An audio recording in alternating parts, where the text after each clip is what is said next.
నమస్తే, welcome to real news. ముందుగా బులెటిన్లోని headlines చూద్దాం. సైకిల్ కోసం చర్చనీయాంశం. 8వ తరగతి విద్యార్థి కేంద్ర మంత్రి బండి సంజయ్తో స్నేహబంధం ఉద్యమంగా సైకిల్ కలయిక విద్యార్థి ఆనందం పంచుకున్నాడు.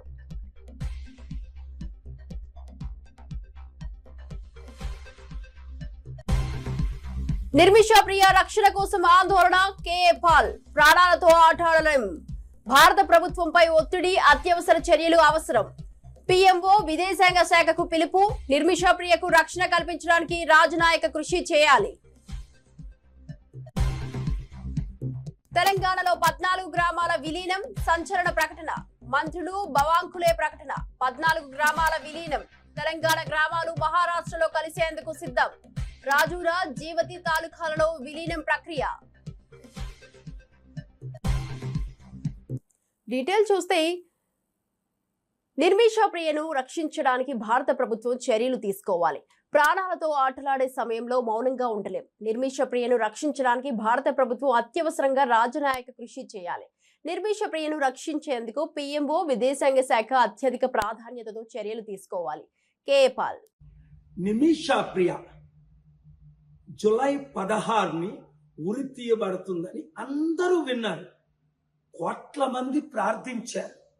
దేవుడు మీ ప్రార్థనలు విని ఆవిడ ఉరి తీయకుండా కొద్ది రోజులు పోస్ట్పోన్ చేశారు, పొడిగించారు సమయాన్ని.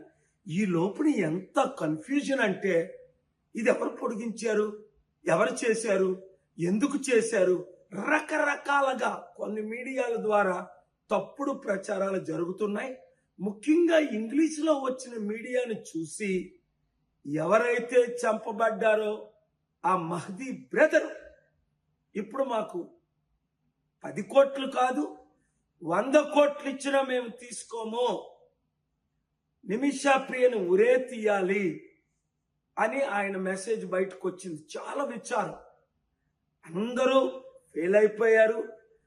ఎవరు కూడా నిమిషా ప్రియ ఉరి నుంచి తప్పించలేకపోయారని జూలై 10ని నేను విన్న తర్వాత లెటర్ రాసి ఆ యమీన్ ప్రెసిడెంట్ 12ని ఫీల్డ్లో దిగిపోయి 4 రోజులుగా రాత్రి పగలు కష్టపడి నాకున్న సోర్సెస్ అన్నిటిని వాడి ఎవరైతే నిమిషా ప్రియ ప్రిజన్ సానాలో ఉన్న హూతీ లీడర్స్తో మాట్లాడి చివరికి 1 వారం రోజులు టైం ఇవ్వండి పాపం అని రిక్వెస్ట్ చేస్తే వాళ్ళు టైం ఇచ్చారు. ఫ్యామిలీ మెంబర్స్ కూడా టైం ఇచ్చారు.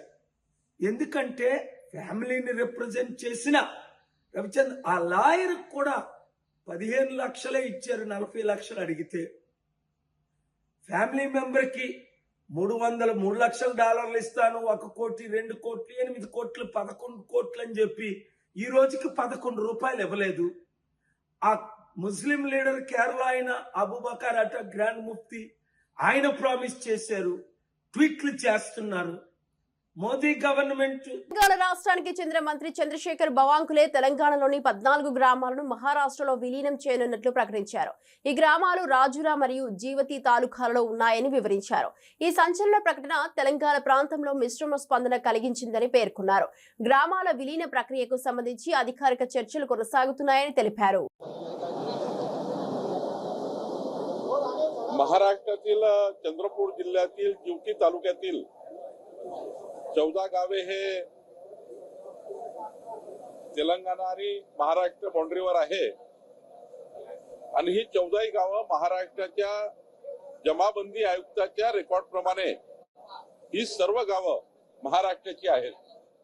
त्यामुळं ही सर्व गावं महाराष्ट्रामध्ये या ठिकाणी त्यांचा महसुली रेकॉर्ड आणि यानंतर त्यांचा संपूर्ण जो काही व्यवहार आहे तो जरी त्या भागात या भागात असला, त्या राज्यात व्यवहार आहेत, त्या राज्यात काही शेती आहे, या राज्यात काही शेती आहे.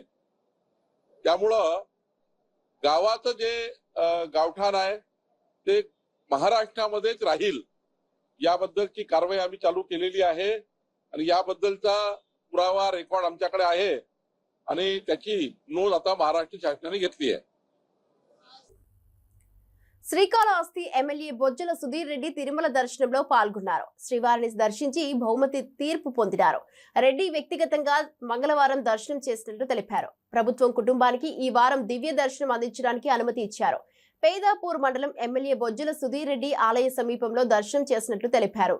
ప్రభుత్వం మండలికి దివ్య దర్శనం అందించడానికి అనుమతి ఇచ్చారు. ఏవి సుధీర్ రెడ్డి చర్చలు.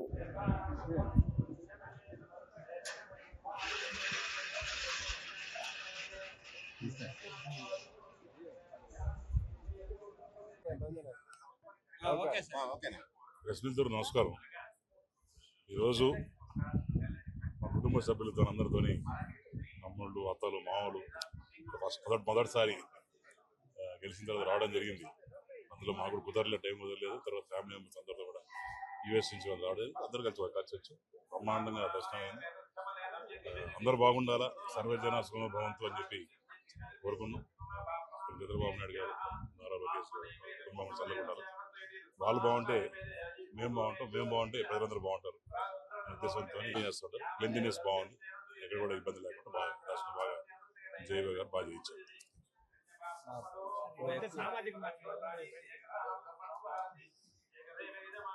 పెద్ద ఎక్కువ మాట్లాడుకోలేదు, కానీ ఫస్ట్ టైం నేను కూడా దీని గురించి మాట్లాడటం. గుడిలో ఉన్నాం, నాకు కూడా 2 పిల్లలు ఉన్నారు, మా కుటుంబం ఉంది. దేవుడు సాక్షిగా, కుటుంబ సాక్షిగా నాకు ఎట్లా అటువంటి సంబంధం లేదు. అంతా కూడా ఇది రాజకీయ కోణంలో చేసిన తప్ప, అనవసరంగా లాగి ఏదో సోషల్ మీడియాలో వైసీపీ చేయడం తప్ప పొలిటికల్గా మాట్లాడిస్తాను. కానీ దేవుడు సన్నిధిలో ఉన్నా కాబట్టి చెప్తున్నాను, నాకు ఎటువంటి సంబంధం లేదు. కన్న తల్లికి అన్నం పెట్టని వాడు పిన్నమ్మకి బంగారు గాజులు చేయిస్తాడా? పొగాకు రైతుల మద్దతు ధర కోసం ఆందోళన చేస్తుంటే వారిని పోలీసులతో బెదిరించి తరిమేసిన కూటమి ప్రభుత్వం దాచేపల్లిలో కిసాన్ మేళా పేరుతో రైతులకి న్యాయం చేస్తుందా? తెలుగుదేశం నాయకులు చేపట్టున్న కార్యక్రమాలు వింతగా ఉంటాయి. రేపు కిసాన్ మేళా అంట దాచేపల్లిలో. రాజశేఖర రెడ్డి గారు చెప్పినట్టు సొంత అమ్మకేమో ఏమీ చేయలేని వాడు పిన్నమ్మకి బంగారు గాజులు ఇచ్చాడంట, అట్లుంటుంది. ఈ రోజు రైతులు బాబు మాకు మద్దతు ధర లేదు, పొగాకు రైతులు పాపం ఆందోళన చెందుతుంటే వాళ్ళ మీద పోలీసులు పెట్టి దాడి చేయించి వాళ్ళని నిర్బంధించి బెదిరించి కనీసం గిట్టుబాటు ధర లేకుండా తరిమేశారు. వీళ్ళంట రేపు కిసాన్ మేళా పెట్టి రైతులకు న్యాయం చేస్తారు. పత్తి గిట్టుబాటు ధర లేక రైతులు ఆందోళన చెంది అప్పులు పాలైతే పల్నాడులో ఎంపీలున్నారు, ఎమ్మెల్యేలు ఉన్నారు, పట్టించుకున్న నాదుడే లేడు. వీళ్ళు ఇంకా మేళాలు పెట్టి ఎవరికి న్యాయం చేస్తారో చెప్పండి. లేదు, అనేక చోట్ల చూస్తున్నాం.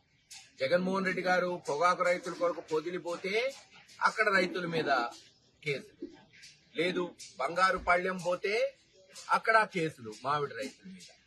ఇలా ఎక్కడ రైతుల కొరకు వైఎస్ఆర్సీపీ పార్టీ నిరసన చేస్తుంటే మరి అక్కడ రైతుల మీద అక్రమంగా కేసులు పెట్టి వాళ్ళని బెదిరిస్తున్నారు. మరి దాచేపల్లిలో వీళ్ళు పెట్టే మేళా దేనికో ఎందుకో ఎవరికీ తెలియట్లా. కానీ ఒక్కటి చెప్తున్నా, దాచేపల్లిలో పత్తి కొనుగోలు కేంద్రంతో పాటు పత్తి ఎటు సీసీఐ వాళ్ళు కొనేవాళ్ళు, మిర్చి కొనుగోలు కేంద్రం మొట్టమొదటిసారి వైఎస్ఆర్సీపీ ప్రభుత్వంలో తీసుకొచ్చాం. ఎలాగైతే గుంటూరు మార్కెట్ యార్డ్ లాగా దీన్ని అభివృద్ధి చేయాలని మొదలైంది. 2 సంవత్సరాలు బాగానే కొనుగోలు జరిగినాయి. మచిలీపట్నంలో చీపుర్లతో నిరసన తెలిపిన తెలుగు మహిళలు. జిల్లా అధ్యక్షురాలు తలశీల స్వర్ణలత, రాష్ట్ర మహిళా అధికార ప్రతినిధి యార్లగడ్డ సుచిత్ర కామెంట్స్. పేని నాని, పేని కిట్టు యువతను రెచ్చగొడుతున్నారు. రాష్ట్రంలో అల్లర్లు జరగాలని చూస్తున్నారు.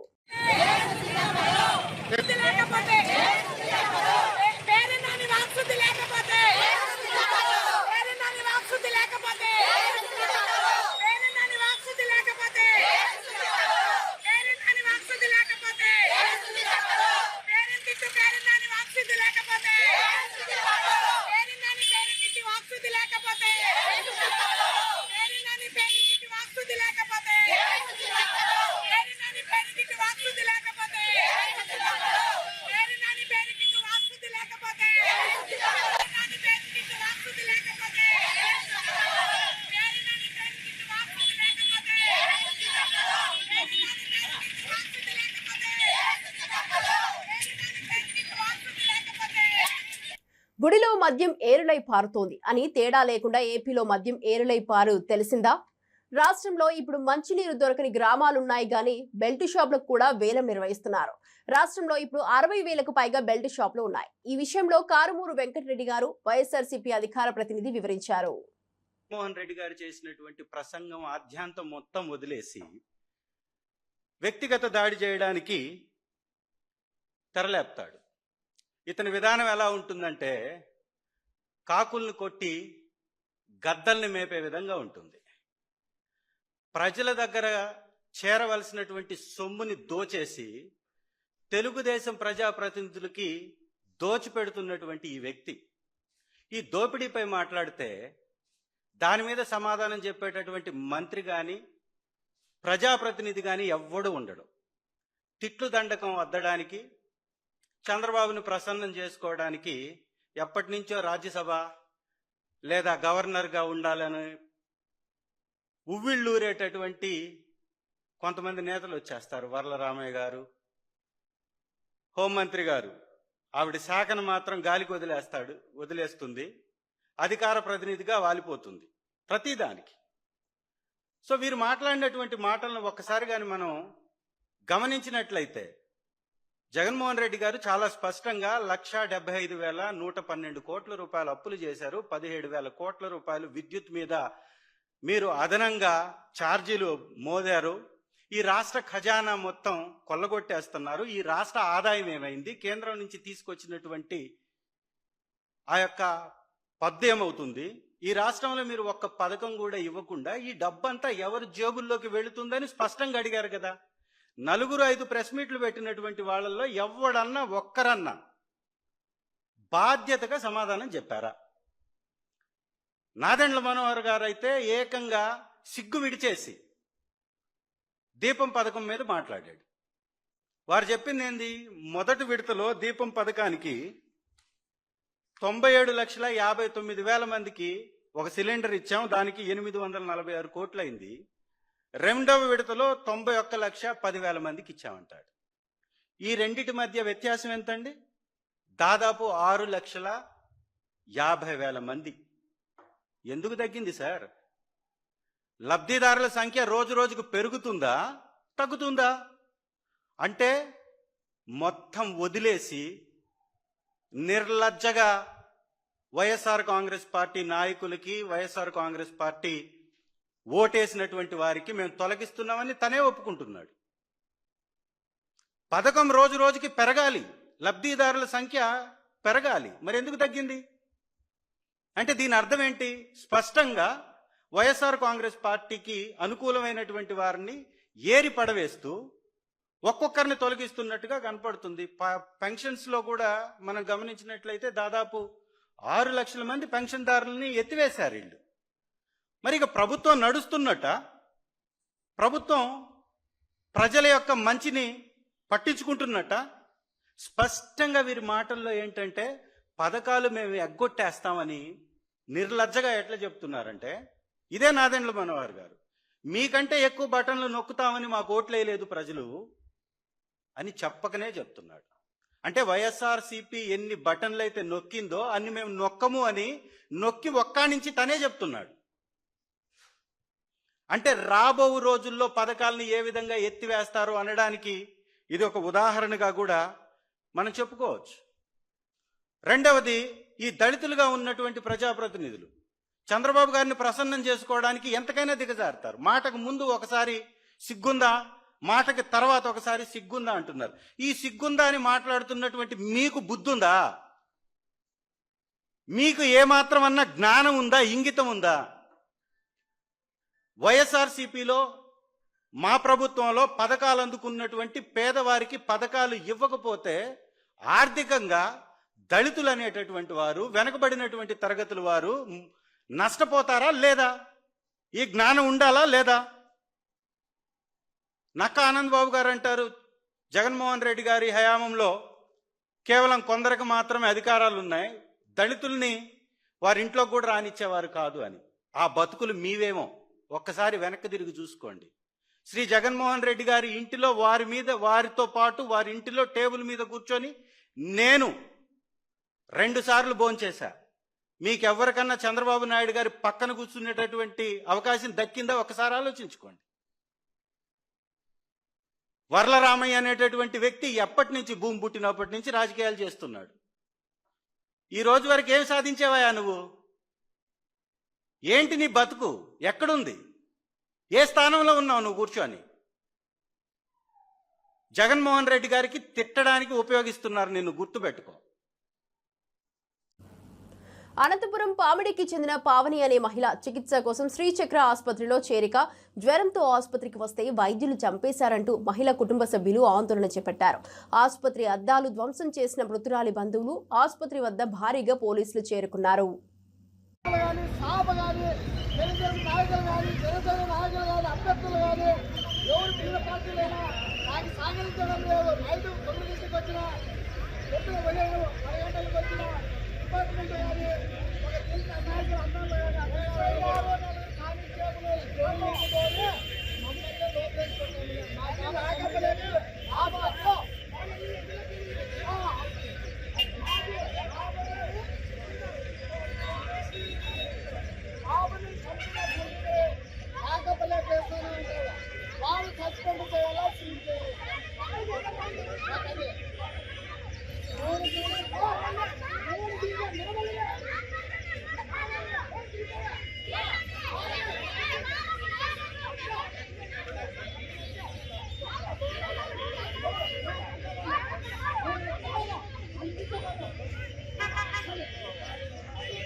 బనకచెర్ల అంశంలో సీఎం రేవంత్ రెడ్డి సాధించిన విజయం ఏమీ లేదు. బనకచెర్ల వల్ల ఏపీ ప్రజలకు ప్రయోజనం లేదు. నీళ్లు వస్తున్న ఆయకట్టకు మళ్లీ నీళ్లు ఇచ్చేలా డిజైన్ చేశారు తప్పితే ఇందులో కొత్తదనం లేదు. బనకచెర్ల కుట్ర పూరితమైనది. కాంట్రాక్టర్ల కోసం, కమిషన్ల కోసం కడుతున్న ప్రాజెక్టు. మన సీఎంఓ నుంచి, మన తెలంగాణ ముఖ్యమంత్రి రేవంత్ రెడ్డి గారి ఆఫీస్ నుండి బాగా మేకపోతు గాంభీర్యాన్ని ప్రదర్శిస్తూ బనకచెర్ల ఇష్యూ చర్చకు వస్తే మేము పోమని చెప్పి లీక్లు ఇవ్వడం జరిగింది ముందు రోజు. కానీ తీరా తెల్లారి చూస్తే ఏమైందో ఏమో మరి చాలా సంబరంగా ఉత్తమ్ కుమార్ రెడ్డి గారు, రేవంత్ రెడ్డి గారు ఇద్దరు కూడా పోయి మరి చంద్రబాబు నాయుడు గారిని ఎదుర్కొని సన్మానం చేసి ఆ ఫోటోలు వీడియోలు చూస్తుంటే అయితే పండగ వాతావరణం కనబడ్డది. మరి అన్ని చేసి కూర్చున్నారు. సరే మీటింగ్ పోయినరు. మీటింగ్ పోయినాక నేను మీ అందరికీ తెలిసి ఎప్పుడు కూడా సమాచారం లేకుండా మాట్లాడను, నిర్దిష్టమైనటువంటి ఆధారాలు లేకుండా మాట్లాడను. వీళ్ళు మీటింగ్కి పోయినరు, జలశక్తి మీటింగ్కి. మొట్టమొదటి అంశమే ఎజెండాలో బనకచెర్ల జరిగింది. అక్కడ మొట్టమొదటి అంశం బనకచెర్ల ఉంటే కూడా కనీసం పౌరుషం లేకుండా, సిగ్గు లేకుండా ముఖ్యమంత్రి గారు, మన ఇరిగేషన్ శాఖ మంత్రి గారు మీటింగ్ మొత్తం కూడా కూర్చొని అప్పనంగా గోదావరి జలాలని గిఫ్ట్ లెక్క చంద్రబాబు నాయుడు గారి చేతిలో పెట్టి రిటర్న్ రావడం జరిగింది. ఎంత దారుణం అంటే ఇది. ఈ బనకచెర్ల ప్రాజెక్టు కనుక జరిగితే గోదావరి జలాలలో తెలంగాణ యొక్క హక్కులు శాశ్వతంగా హరించిపోతాయి. ఈ విషయం తెలుసు, ముఖ్యమంత్రి గారికి తెలుసు, ఉత్తమ్ కుమార్ రెడ్డి గారికి తెలుసు. అయినా అటెండ్ అయినరు, అయినా పోయినరు. పోయి ఉల్టా సన్మానాలు చేయించుకొని, దండలేయించుకొని నీళ్లు అప్పనంగా అప్పచెప్పి వెనక్కి రావడం జరిగింది. నిజంగా ఎంత బాధ అనిపించిందంటే ఆడ చంద్రబాబు నాయుడు గారు సన్మానం చేస్తుంటే ముఖ్యమంత్రి గారి ముఖం ఆనందంతో వెలిగిపోతున్నది. కానీ నాకైతే బలిక బక్రాన్ చూసినట్టు అనిపించింది. కానీ ఇక్కడ బలయ్యేది ఎవరు? తెలంగాణ ప్రజలు. తెలంగాణ ప్రజల యొక్క హక్కులు, గోదావరి నదీ జలాల్లో శాశ్వతంగా హక్కులు కోల్పోతాం. ఇది వాస్తవం, ఇది జరిగింది అక్కడ. ఎందుకంటే ప్రెస్ ఇన్ఫర్మేషన్ బ్యూరో తెలుగులో ఒక ప్రెస్ నోట్ ఇచ్చింది, ఇంగ్లీష్లో ఒక ప్రెస్ నోట్ ఇచ్చింది. మరి వాళ్ళు పర్టికులర్గా చెప్పడం జరిగింది, ఎజెండాలో బనకచెర్ల ఇష్యూ చర్చించినాం, పవర్ పాయింట్ ప్రజెంటేషన్ కూడా ఇచ్చినాం అన్నటువంటి అంశం ప్రెస్ ఇన్ఫర్మేషన్ బ్యూరో చెప్పడం జరిగింది. బయటకు వచ్చి ప్రెస్ మీట్ పెట్టి దారుణంగా మన ముఖ్యమంత్రి గారు బుకాయిస్తున్నాడు. ఆయన బొంకుతున్నాడు. అరే జరగనే లేదు, వాళ్ళు అడిగితే కదా మేము కట్టేది. ఎంత దారుణం ఇది! ఇంత సిగ్గులేనితనం ఉంటుందా? ఇంత ఘోరం ఉంటుందా? ఇంత అన్యాయం ఉంటుందా? జరిగింది వాస్తవంగా. అక్కడ అంతమంది సీనియర్ ఆంధ్ర ఇంజనీర్లు ఉన్నారు, ఇక్కడ సీనియర్ తెలంగాణ ఇంజనీర్లు ఉన్నారు. జరుగుతున్నటువంటి నష్టం ఏంది? మీరు ప్రదర్శిస్తున్నటువంటి వైఖరి ఏంది? ఇంత నాన్ సీరియస్ గా ఉండేటటువంటి ముఖ్యమంత్రికి నిజంగా మన రాష్ట్రాన్ని పరిపాలన చేసే హక్కే లేదు. ముఖ్యమంత్రి గారు తక్షణమే రాజీనామా చేయాలని ఈ సందర్భంగా నేను డిమాండ్ చేస్తా ఉన్నాను. తిరుమల తిరుపతిలో శ్రీవారిని దర్శించడంతో మాజీ మంత్రి రోజా నిరుద్యోగంతో చర్చలు జరుగుతున్నాయి. ముఖ్యమైన ప్రాంతంలో ప్రజలు ఆక్రోశం నిరూపించుకున్న రోజా సిద్ధాంతం చర్చలను ప్రారంభించింది. ఇందులో మాజీ మంత్రి ప్రవీణ్ తో ప్రస్తుతం చర్చలు జరుగుతున్నాయి. వ్యాఖ్యలు నిర్వహిస్తున్న పొలిటికల్ నేత ప్రవీణ్ రోజాని సిద్ధాంతంపై వ్యాఖ్యలు చేస్తున్నారు.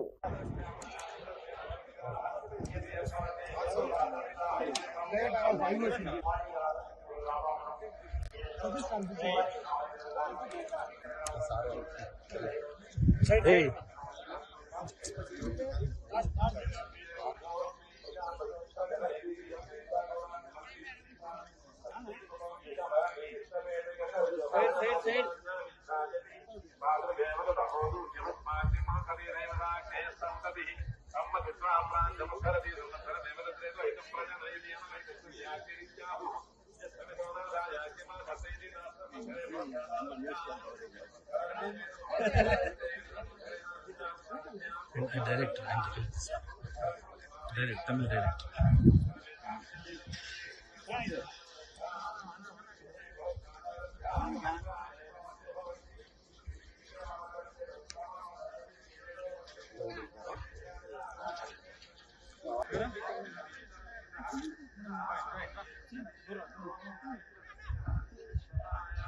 వెళ్ళిపోదాము.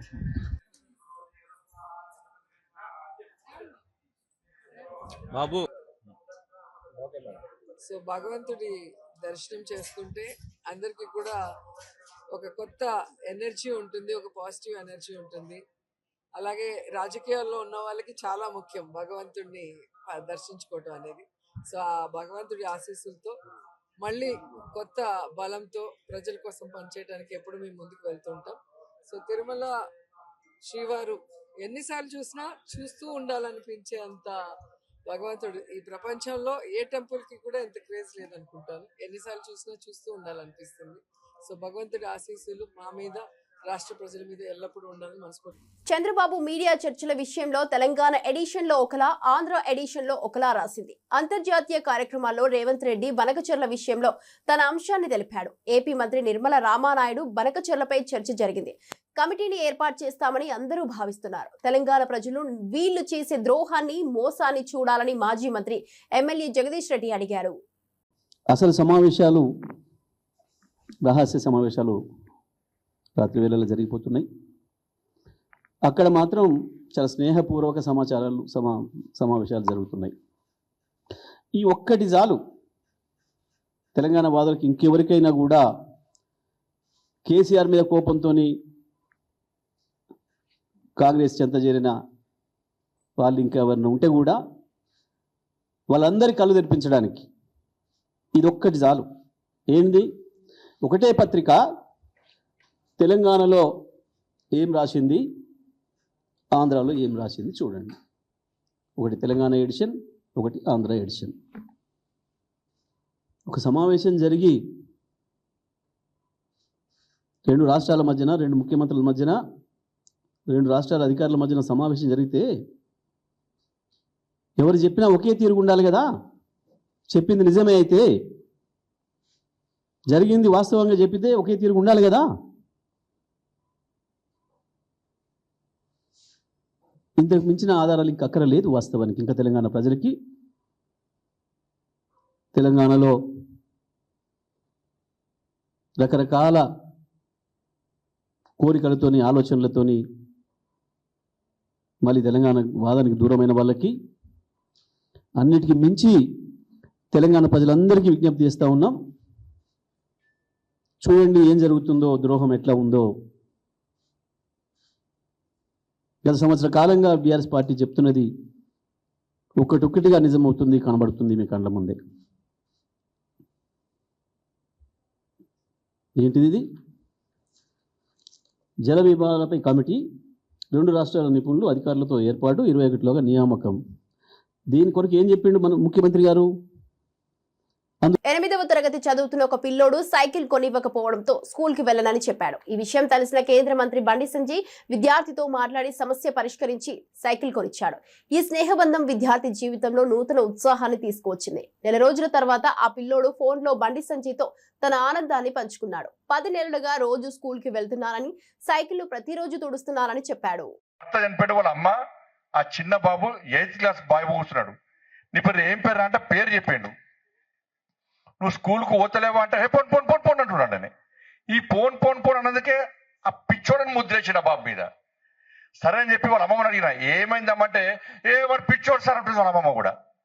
వాళ్ళ అమ్మని అడిగితే వాళ్ళ అమ్మ కూడా వాడు పిచ్చిలేసింది సార్ అంటే వాళ్ళ అమ్మ అంటున్నది. కానీ అబ్బాయిని చూస్తే అట్లా లేడు. అబ్బాయి చాలా యాక్టివ్ ఉన్నాడు. వాళ్ళిద్దరిని వాళ్ళ అమ్మను బయటికి పంపించిన. నేను వంతను కూర్చున్నా. అరే నువ్వు నేను దోస్తున్నా అబ్బాయి, దోస్తు చేస్తావా అంటే చేస్తా అన్నాడు. అన్ని వేరే విషయాలు మాట్లాడి నువ్వు స్కూల్కు పోవాలంటే నేను ఏం చేయాలి అన్న. పోను సార్ అన్నాడు. మీ ఫ్రెండ్స్ పేరు చెప్పినా అంటే 6 ఫ్రెండ్స్ పేరు చెప్పారు. వాళ్ళకి ఏముంది అన్న. సార్ వాళ్ళకు అందరికీ సైకిల్ ఉన్నాయి, నేను సైకిల్ ముడితే నన్ను కొడుతున్నారు. వాళ్ళ 6 సైకిల్ ఉన్నాయి, నేను వాళ్ళ సైకిల్ ముడితే నన్ను కొడుతున్నారు సార్ అని చెప్పాడు. అప్పుడు అర్థమైపోయి సైకిల్ పంచాయతీ అని చెప్పని.